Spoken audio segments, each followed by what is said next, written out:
Pookode veterinary college വിദ്യാർത്ഥി സിദ്ധാർത്ഥന്റെ അച്ഛൻ ജനം ടിവിയോട് പ്രതികരിക്കുകയാണ്. അതിലേക്ക്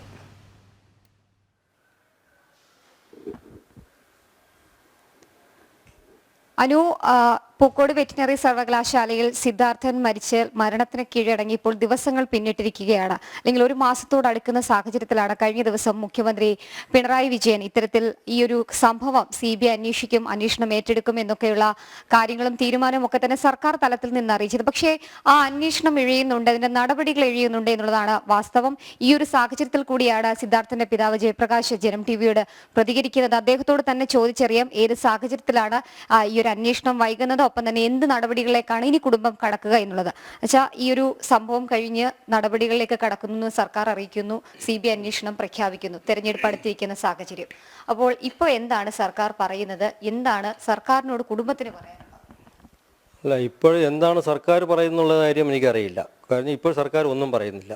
സർക്കാർ അന്ന് എന്താണ് ആ സമയത്ത് എല്ലാവരെയും മൂടിക്കെട്ടണം എന്നുള്ള രീതിയിലാണ്. പ്രത്യേകിച്ച് ഇലക്ഷൻ വന്ന് നിൽക്കുന്നു. പിന്നെ എല്ലാ പേരും കേരളത്തിലുള്ള ഇന്ത്യയിൽ തന്നെ എല്ലാ പേരും അവർ ഈ പ്രശ്നം എടുത്തിട്ട് രൂക്ഷമാക്കിക്കൊണ്ടിരിക്കുന്നു. അവരുടെ ഭാഗത്ത് നിന്ന് തന്നെ ചിലപ്പോൾ അവരുടെ സർക്കാരിൽ തന്നെ ഭയങ്കര പ്രഷർ ഉണ്ടായിക്കൊണ്ടിരിക്കുന്നു. എല്ലാം മീഡിയ ആണെങ്കിലും സാമൂഹികപരമായിട്ടും രാഷ്ട്രീയപരമായിട്ടും എല്ലാ തരത്തിലും പ്രഷർ ഉണ്ടായിക്കൊണ്ടിരിക്കുമ്പോൾ സർക്കാരിന് ചെയ്യേണ്ടത് ഏറ്റവും വലിയ മാർഗമെന്ന് പറയുന്നത് എല്ലാവരുടെയും മൂടിക്കെട്ടുക. മൂടിക്കെട്ടുക എന്ന് ഉദ്ദേശിക്കുന്നത് എന്താണ്? നമ്മൾ ആവശ്യപ്പെട്ടത് CBI അന്വേഷണം. CBI അന്വേഷണം എന്ന് പറഞ്ഞപ്പോൾ ഉടൻ തന്നെ അതിനെ അംഗീകരിച്ചു. പക്ഷേ എനിക്കറിയില്ലായിരുന്നു ഉടൻ അംഗീകരിക്കുമ്പോൾ ഇതിനകത്ത് ഒളിഞ്ഞിരിക്കുന്ന ചതി എന്താണെന്ന് എനിക്കറിയില്ലായിരുന്നു. പക്ഷെ അവരത് ഏകദേശം 90% വിജയിച്ചു. അപ്പോൾ ഈ CBI അന്വേഷണം വരുത്തിയിട്ട് വരുമ്പോഴെന്താണ് സംഭവിക്കുന്നത് പറഞ്ഞു കഴിഞ്ഞാൽ അടുത്തെന്താണ് സംഭവിക്കുന്നതെന്ന് സർക്കാരിന് നല്ലവണ്ണം അറിയാം. കാര്യം ഒന്ന് എല്ലാവരും മൂടിക്കെട്ടും. ഈ സർക്കാരും ഈ മീഡിയയും, പ്രത്യേകിച്ച് മീഡിയയും പത്രവും, അത് കഴിഞ്ഞിട്ട് അടുത്ത രാഷ്ട്രീയക്കാരാണെങ്കിൽ എല്ലാ രാഷ്ട്രീയക്കാരും എല്ലാ പേരും കക്ഷി രാഷ്ട്രീയം നോക്കാതെ എന്നെ സഹായിച്ചുകൊണ്ടിരുന്ന അല്ലെങ്കിൽ ഇതിനു വേണ്ടി നിന്ന എല്ലാവരുടെയും മൂടിക്കെട്ടുക. പ്രത്യേകിച്ച് കുടുംബത്തിൻ്റെ മൂടിക്കെട്ടുക. അതാണ് ഏറ്റവും വലിയ അത്യാവശ്യം. കുടുംബത്തിൻ്റെ മൂടിക്കെട്ടിക്കഴിഞ്ഞാൽ കുടുംബത്തിന് ആവശ്യമില്ലെങ്കിൽ ബാക്കിയുള്ളവർക്ക് എന്താ ആവശ്യമെന്ന് സർക്കാർ ചോദിക്കും. അതുകൊണ്ട് നമ്മുടെ മൂടിക്കെട്ടി ഏറെക്കുറെ അവർ വിജയിച്ചു. ഒരാഴ്ച വരെ അവർ മൂടിക്കെട്ടി വെച്ചു. ആ സമയം ഈ ഒരാഴ്ച മതിയായിരുന്നു അവർക്ക് അവരുടെ കാര്യങ്ങൾ ചെയ്യാനായിട്ട്. പോലീസ് അന്വേഷണം അവർ മതിയാക്കി വെച്ചു. അന്ന് തന്നെയാണ് അന്വേഷണം പ്രഖ്യാപിച്ചിട്ട് അന്ന് രണ്ടുപേരെ അന്ന് അറസ്റ്റ് ചെയ്തെന്ന് പറഞ്ഞ് അതോടുകൂടി അതങ്ങ് മതിയാക്കി വെച്ചു. അന്വേഷണം എങ്ങും എത്തിയിട്ടില്ല. അന്വേഷണം നമ്മൾ അന്വേഷിക്കുന്നതോറും അത് അവിടെ എത്തിയിട്ടുണ്ട്, ഇവിടെ എത്തിയിട്ടുണ്ട് എന്ന് കിട്ടുന്നതല്ലാതെ വേറൊരു ഇതുമില്ല. CBI ഇപ്പോൾ അവർ ഒഫീഷ്യലായിട്ട് CBIക്ക് അവർ കൈമാറിയിട്ടില്ല. ഇപ്പോൾ ഡൽഹിയിലാണ് അന്വേഷിക്കണമെന്ന് പറയുന്നത്, കൊടുക്കണമെന്ന് പറയുന്നത് കൊടുത്തിട്ടില്ല. അപ്പോൾ നമ്മൾ അന്വേഷിക്കുന്നത് നമുക്കൊരു സംഘടന ഉണ്ട്.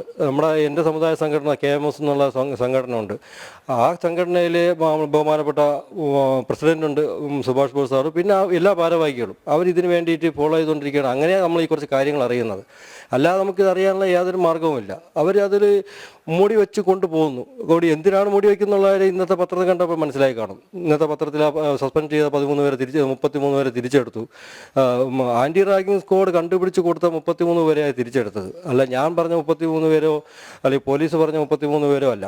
ആൻറ്റി റാഗിങ് സ്ക്വാഡ് എന്ന് പറഞ്ഞാൽ അത്ര റെസ്പോൺസിബിൾ ആയിട്ടുള്ള ഒരു സ്ക്വാഡാണ്. അവർ കൊടുത്തിട്ടുള്ള 33 പേരെ VC ഏത് അടിസ്ഥാനത്തിൽ സസ്പെൻഡ് പിൻവലിച്ച് തിരിച്ചെടുത്തത്? അത് ശരിയായിട്ട് ചോദിക്കേണ്ടതാണ്. രാഷ്ട്രീയ ഇടപെടൽ അതിന് പിന്നിലുണ്ടെന്ന് സംശയിക്കുന്നുണ്ടോ? ഇല്ല, അതിൽ സംശയമൊന്നുമല്ലല്ലോ. അത് സംശയിക്കുന്നതല്ല, അത് പൂർണ്ണ 100% അതിൽ ഉറപ്പാണ്. രാഷ്ട്രീയ ഇടപെടൽ ഉണ്ട്. രാഷ്ട്രീയ ഇടപെടൽ ഇല്ലയെന്നുണ്ടെങ്കിൽ VC ഇങ്ങനെ ഒരു മൂവ്മെൻറ്റ് നടത്തത്തില്ല. കാര്യം എന്ന് പറഞ്ഞാൽ VCക്ക് അത് ഉറപ്പായിട്ട് VCക്ക് അത് നല്ലൊരു ഓഫർ കാണുമായിരിക്കും, അല്ലെങ്കിൽ VCക്ക് ഒരു ഉറപ്പ് കാണും. അതായത് നിങ്ങൾ ഇത്രയും കുട്ടികളെ നിങ്ങൾ സസ്പെൻഡ് പിൻവലിച്ചാൽ ഞങ്ങൾ രക്ഷപ്പെടുത്തിക്കോളാം. ചിലപ്പോൾ അതൊരു ജോലിയായിരിക്കില്ല, ചിലപ്പോൾ വേറെ ഏതെങ്കിലും സ്ഥാനമാനങ്ങളായിരിക്കും. ഇവിടുന്ന് ചിലപ്പോൾ രാജിവെച്ച് പോയി കഴിഞ്ഞാലും അല്ലെങ്കിൽ പുറത്താക്കപ്പെട്ടാലും നിങ്ങൾക്ക് നമ്മൾ നല്ലൊരു സ്ഥാനം തന്നുകൊള്ളാം എന്നുള്ളൊരു ഉറപ്പ് VCക്ക് കിട്ടിയിട്ടുണ്ട്. രാഷ്ട്രീയപരമായിട്ട് തന്നെ കിട്ടിയിട്ടുണ്ട്. അതിൽ എനിക്ക് സംശയമൊന്നുമില്ല. 100% അങ്ങനെയാണ്. അതുകൊണ്ടാണല്ലോ ഇപ്പോൾ ഇങ്ങനത്തെ ഈ ഇത്രയും നീതിക്ക് നിരക്കാത്ത കാര്യങ്ങൾ VCയുടെ ഭാഗത്തുനിന്നുണ്ടായത്. അതുകൊണ്ട് നമുക്ക് അതിനെതിരെ പ്രക്ഷോഭമായിട്ട് പോയേ പറ്റുള്ളൂ. അതിനെതിരെ എന്താണ് കുടുംബത്തിന്റെ CBI അന്വേഷണം സർക്കാർ വൈകിപ്പിക്കുന്നത് അടക്കമുള്ള കാര്യങ്ങളിൽ എന്താണ് കുടുംബത്തിന്റെ നിലപാട്? പ്രതിഷേധത്തിലോട്ട് പോവാണോ? ആദ്യം അതിൽ ചെയ്യേണ്ടതെന്ന് പറഞ്ഞാൽ ഇപ്പം VC സസ്പെൻഡ് പിൻവലിച്ച് 33 പേരാ. ഏത് അടിസ്ഥാനത്തിലാണ് എങ്ങനെയാണ് പിൻവലിച്ചിട്ടുള്ളത്? പിന്നെ ഡീനിനെതിരെ ഇതുവരെയ്ക്കും ഒരു നടപടി ഉണ്ടായില്ല, സസ്പെൻഷൻ മാത്രം. അക്ഷയ് എന്ന് പറഞ്ഞൊരു കുട്ടിയുണ്ട് ഇതിൽ അവസാനം വരെ ഈ കൊലപാതകത്തിൽ കൂട്ടുനിന്നത്. അത് കഴിഞ്ഞിട്ട് ആ 3 പെൺകുട്ടികളെ മെനിയാന്ന് നടന്ന ആൻറ്റി റാങ്കിങ് സ്ക്വാഡിൽ 3 പെൺകുട്ടികളെ കൃത്യമായി പറയുന്നുണ്ട്. അവനെ പാറപ്പുറത്ത് നിന്ന് വലിച്ച് ഇഴച്ചത് ഉൾപ്പെടെ അതിന് കൂട്ടുനിന്നതും. പിന്നെ ബിൻസിയ എന്ന് പറയുന്ന ആ കുട്ടി തിരിച്ചു വിളിച്ച കുട്ടിയെ അത് ഇതുവരെയ്ക്കും ഒന്നും തൊട്ടിട്ടില്ല, പോലീസും തൊട്ടിട്ടില്ല. എന്തുകൊണ്ട് തൊടുന്നില്ല, എന്തുകൊണ്ട് ചെയ്യുന്നില്ല എന്നറിഞ്ഞുകൊണ്ട് ഗവർണർ നമ്മൾ ആദ്യം കാണുന്നു. ഗവർണർ അദ്ദേഹം ചാൻസലറും കൂടിയാണ്. അതുകൊണ്ട് അദ്ദേഹത്തിന് കാണാനായിട്ടുള്ള നമുക്ക് അധികാരം ഉണ്ടെന്നല്ല, നമുക്ക് അവകാശമുണ്ട്.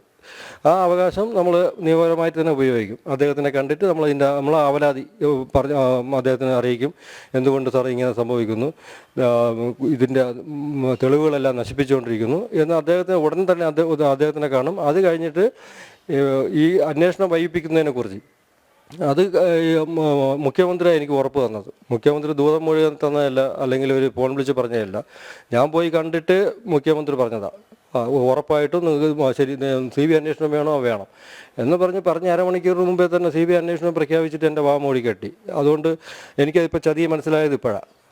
അതുകൊണ്ട് തന്നെയാണ് ഞാൻ പ്രക്ഷേപം CBI ഈ അദ്ദേഹത്തിൻ്റെ വസതിയിലോട്ട് തന്നെ ഞാനത് പ്രതിഷേധമായിട്ട് പോകും. കാരണം ഞാൻ സെക്രട്ടേറിയറ്റിൻ്റെ നടയിൽ ചെന്ന് നിരാകാരം കിടക്കാനോ അല്ലെങ്കിൽ ഒരു മന്ത്രിയുടെ വീട്ടിൽ പോയിട്ട് നിവേദനം കൊടുക്കാനോ ഒന്നും ഞാൻ പോകുന്നില്ല. ഇനി പോയിട്ട് കാര്യമില്ലെന്നറിയാം. വെറുതെ ഞാൻ ആൾക്കാരുടെ മുമ്പ് കോമാളിയാവാനായിട്ട് എന്തിനാണ് സെക്രട്ടേറിയറ്റിന് മുമ്പ് ചെന്ന് കിടക്കുന്നത്? അതിൻ്റെ ആവശ്യം എനിക്കില്ല. എനിക്ക് നീതി കിട്ടണമെന്നുണ്ടെങ്കിൽ ഞാൻ ഏതറ്റം വരെയും പോകും, എന്ത് രീതിയിലും പോകും. അപ്പം ഞാൻ ആ മന്ത്രിയുടെ വീട്ടിലോട്ട് തന്നെ ഞാൻ പോകും. അത് ഞാൻ പോകുന്നത് എൻ്റെ കുടുംബത്തിനുൾപ്പെടെ ഞാൻ പോകുന്നത്, എൻ്റെ കുടുംബക്കാരെ കൊണ്ടാണ് ഞാൻ പോകുന്നത്. എനിക്കിപ്പോൾ എൻ്റെ കുടുംബമുള്ളതെന്ന് പറഞ്ഞാൽ എൻ്റെ ഭാര്യയുണ്ട്, എനിക്ക് ഒരു മകൻ ഇനിയുള്ളൂ. 2 മകനുണ്ടായിരുന്നു, ഒന്ന് ഇവർ കൊന്നു. അപ്പോൾ ഇനിയുള്ള ഈ ബാക്കിയുള്ള ആൾക്കാരെയും വെച്ച് അദ്ദേഹത്തിൻ്റെ വീട്ടിലോട്ട് തന്നെ പോകും. അദ്ദേഹത്തിൻ്റെ വീട്ടിലോട്ട് പോയിട്ട് ഞാൻ ആ പ്രതിഷേധത്തിന് ശക്തമായിട്ട് എനിക്ക് പ്രതിഷേധിക്കണം. അവിടെ നിന്നിട്ട് എന്തുകൊണ്ട് എനിക്ക് നീതി കിട്ടുന്നില്ല, പുള്ളി ആ ഉത്തരം അദ്ദേഹം തന്നേ പറ്റുള്ളൂ. അത് എനിക്ക് തന്ന ഉറപ്പാണ്. അവരെന്തുകൊണ്ട് ഒഫീഷ്യലായിട്ടുള്ള പേപ്പർ ഇത് അയക്കുന്നില്ല, ഇതെല്ലാം എനിക്കറിയണം. എനിക്കത് മിണ്ടായിരിക്കാൻ പറ്റില്ല. ഞാൻ ഉടനെ തന്നെ ഈ പ്രക്ഷോഭമായിട്ട് മുമ്പോട്ട് പോകും. അദ്ദേഹം സൂചിപ്പിച്ചതുപോലെ തന്നെ ശക്തമായ പ്രതിഷേധ സമരത്തിലേക്ക് മുന്നോട്ട് പോകുമെന്നുള്ളതാണ്. ക്ലിഫ് ഹൗസിലേക്ക് പ്രതിഷേധ മാർച്ചുമായി കുടുംബത്തോടൊപ്പം എത്തും എന്നുള്ളതാണ് അദ്ദേഹം അറിയിക്കുന്നത്. കാരണം 1.5 ആഴ്ച പിന്നിട്ടിരിക്കുന്ന ഈ ഒരു ഔദ്യോഗികമായി സർക്കാർ തീരുമാനം അറിയിച്ചിട്ട് CBIക്ക് കേസ് കൈമാറുകയാണ് എന്ന് പറഞ്ഞിട്ട്, പക്ഷെ ഇതുവരെ അതിന്റെ ഒരു ഔദ്യോഗികമായിട്ടുള്ള കേന്ദ്ര ആഭ്യന്തര മന്ത്രാലയത്തിന് സംസ്ഥാന ആഭ്യന്തര വകുപ്പ് നൽകേണ്ട കത്തോ അല്ലെങ്കിൽ നിർദ്ദേശമോ ഒന്നും തന്നെ അറിയിപ്പോ ഒന്നും തന്നെ നൽകിയിട്ടില്ല എന്നുള്ളതാണ് കുടുംബം ഇപ്പോൾ വ്യക്തമാക്കുന്നത്. എന്തായാലും ശക്തമായ പ്രതിഷേധത്തിലേക്ക് കുടുംബം നീങ്ങുകയാണ്. ഒപ്പം തന്നെ സിദ്ധാർത്ഥന് നീതി വേണം. ഒപ്പം VC സ്വീകരിച്ചിട്ടുള്ള ഈ ഒരു സസ്പെൻഷൻ ഉൾപ്പെടെയുള്ള നടപടികൾ റദ്ദാക്കിയ ആ ഒരു വിഷയത്തിൽ ഗവർണറെ കൂടി കാണാനൊരുങ്ങുകയാണ് സിദ്ധാർത്ഥന്റെ അച്ഛൻ, ജയപ്രകാശ് ഉൾപ്പെടെ കുടുംബാംഗങ്ങൾ. ഗുരുതര ആരോപണങ്ങൾ തന്നെയാണ് ശാലിനി, അതിൽ സംശയമൊന്നുമില്ല. ശാലിനി കഴിഞ്ഞ ദിവസം റിപ്പോർട്ട് ചെയ്തതാണ് എന്തുകൊണ്ടാണ് ഈ CBI അന്വേഷണം വൈകുന്നു എന്ന കാര്യവും. അത് സിദ്ധാർത്ഥന്റെ പിതാവ് ഇപ്പോൾ ആവർത്തിക്കുകയും ചെയ്യുന്നുണ്ട്. തിരികെ ഈ വിദ്യാർത്ഥികളെ എടുത്തത് ആന്റി റാങ്കിങ് സ്ക്വാഡ് കൊടുത്ത റിപ്പോർട്ടിൽ ഉൾപ്പെടുന്ന വിദ്യാർത്ഥികളെയാണല്ലോ ഇപ്പോൾ പുതിയ VC തിരികെ എടുത്തിരിക്കുന്നത്. ഇതിനെ സംബന്ധിച്ച് പത്രത്തിലൂടെ, മാധ്യമങ്ങളിലൂടെയാണോ സിദ്ധാർത്ഥന്റെ അച്ഛൻ വിവരം അറിഞ്ഞത്? അതോടൊപ്പം തന്നെ ഈ രാഷ്ട്രീയ നേതാക്കളെല്ലാം അദ്ദേഹത്തിന്റെ വീട്ടിലേക്ക് എത്തിയതാണെന്ന് സിദ്ധാർത്ഥന്റെ മരണത്തിന് ശേഷം. അതിനുശേഷം സംസ്ഥാന സർക്കാർ എന്തൊക്കെ ഉറപ്പുകളാണ് അദ്ദേഹത്തിന് നൽകിയത്? എന്തെങ്കിലും പാലിച്ചതായി അറിവുണ്ടോ?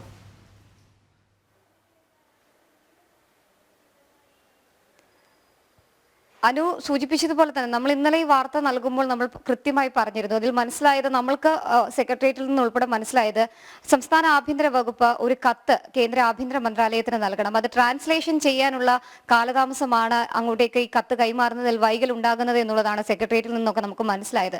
പിന്നീട് ഇപ്പോൾ അച്ഛനും ആ ഒരു ആരോപണം തന്നെയാണ് ഉന്നയിക്കുന്നത്. കേസന്വേഷണം മനഃപൂർവ്വം വൈകിപ്പിക്കുകയാണ്. കാരണം ഇത്തരത്തിൽ കുടുംബാംഗങ്ങൾക്ക് ഒപ്പം തന്നെ പിതാവ് ജയപ്രകാശ് മുഖ്യമന്ത്രിയെ നേരിട്ടെത്തി കാണുന്നു. അരമണിക്കൂറിനുള്ളിലാണ് ആ ഒരു ഉറപ്പ് സംസ്ഥാന സർക്കാർ നൽകുന്നത്, കേസന്വേഷണം CBIക്ക് വിടുമെന്നുള്ളത്. പക്ഷെ ചരിത്രത്തിൽ ആദ്യമായിട്ടായിരിക്കും ഇത്ര വേഗം ഒരു തീരുമാനം ഇത്തരത്തിൽ ഇങ്ങനെയുള്ള കേസുകളിൽ ഉണ്ടാകുന്നത്. പക്ഷേ ആ ഒരു അരമണിക്കൂറിനകം എടുത്ത തീരുമാനമാണ് ഇപ്പോൾ ആഴ്ചകൾ പിന്നിട്ടിട്ടും നടക്കാതെ പോകുന്നത് എന്നുള്ളതാണ് ഏറ്റവും ശ്രദ്ധേയമായിട്ടുള്ള കാര്യം. അതേപോലെ തന്നെയാണ് ഈ സിദ്ധാർത്ഥനെ കൊല്ലാൻ അല്ലെങ്കിൽ സിദ്ധാർത്ഥന്റെ കൊലയ്ക്ക് കൂട്ടുനിന്ന 33ഓളം വരുന്ന വിദ്യാർത്ഥികൾ, ആ വിദ്യാർത്ഥികളെ പുതിയ VC തിരികെ കോളേജിലേക്ക് എടുത്തിരിക്കുകയാണ്. ആന്റി റാഗിംഗ് സ്ക്വാഡിന്റെ റിപ്പോർട്ടിലാണ് കേസുകളടക്കം കൃത്യമായി ഇവർ കുറ്റക്കാരാണ്, അവർ എന്തൊക്കെ ചെയ്തിട്ടുണ്ട് എന്ന് അക്കമിട്ട് നിരത്തിയ കേസാണ്. പക്ഷെ അവിടെയൊക്കെ അവരെ സംരക്ഷിച്ചുകൊണ്ട് അവരുടെ വിദ്യാഭ്യാസ കാലം മുന്നോട്ട് കൊണ്ടുപോകാനുള്ള നടപടികളിലേക്ക് കൂടിയാണ് ഇപ്പോൾ കോളേജ് അധികൃതർ, VC അടക്കമുള്ളവർ കടന്നിരിക്കുന്നത്. ആ വിഷയത്തിലാണ് കുടുംബം ഇപ്പോൾ ചാൻസലർ കൂടിയായ ഗവർണർ ആരിഫ് മുഹമ്മദ് ഖാനെ കാണാനൊരുങ്ങുന്നത്. കാരണം നമുക്കറിയാം, ആദ്യം മുതൽ തന്നെ ഈ കുടുംബത്തെ ചേർത്ത് പിടിക്കുന്ന ഒരു സമീപനം ഗവർണറുടെ ഭാഗത്തു നിന്നുണ്ടായിരുന്നു. ജുഡീഷ്യൽ അന്വേഷണം വേണമെന്ന് ആദ്യമായി പ്രഖ്യാപിക്കുന്നത് ഗവർണർ ആരിഫ് മുഹമ്മദ് ഖാനാണ്. സ്വാഭാവികമായും അത്തരത്തിൽ അദ്ദേഹത്തിനെ നേരിട്ട് കണ്ട് ഈ ആവലാധികൾ കുടുംബം അറിയിക്കുന്നുണ്ട്. അതിനുശേഷമായിരിക്കും ക്ലിഫ് ഹൗസിലേക്ക് ഒരു പ്രതിഷേധ മാർച്ചുമായി കുടുംബം എത്തുക. എന്തായാലും സിദ്ധാർത്ഥന് നീതി തേടി കിട്ടും വരെ സമരം തുടരും, പ്രതിഷേധം തുടരും എന്നുള്ള ഒരു ഉറച്ച നിലപാടിൽ തന്നെയാണ് ഈ കുടുംബമുള്ളത്. ഒപ്പം മുൻപൊക്കെ കണ്ട രാഷ്ട്രീയ നേതാക്കന്മാർ ഒന്നും തന്നെ ഇങ്ങോട്ടേക്ക് എത്തുന്നില്ല. പലരുടെയും വായ മൂടിക്കെട്ടാനുള്ളൊരു തന്ത്രമായി തന്നെയാണ് സംസ്ഥാന സർക്കാർ അടിയന്തരമായി ഈ ഒരു CBI അന്വേഷണം പ്രഖ്യാപിച്ചത് എന്നുള്ളതാണ് ഈ കുടുംബം ഇപ്പോൾ ആരോപിക്കുന്നത്. എന്തായാലും നീതിക്കായുള്ള പോരാട്ടം വീണ്ടും അവർ തുടരുകയാണ്. വരും ദിവസങ്ങളിൽ ക്ലിഫ് ഹൗസിലേക്ക് പിതാവിന്റെ കുടുംബത്തിന്റെ നീതിക്കായുള്ള പോരാട്ടത്തിനൊപ്പം ജനം TV ഉണ്ടാവുമെന്ന് ദയവായി അദ്ദേഹത്തെ അറിയിക്കുക.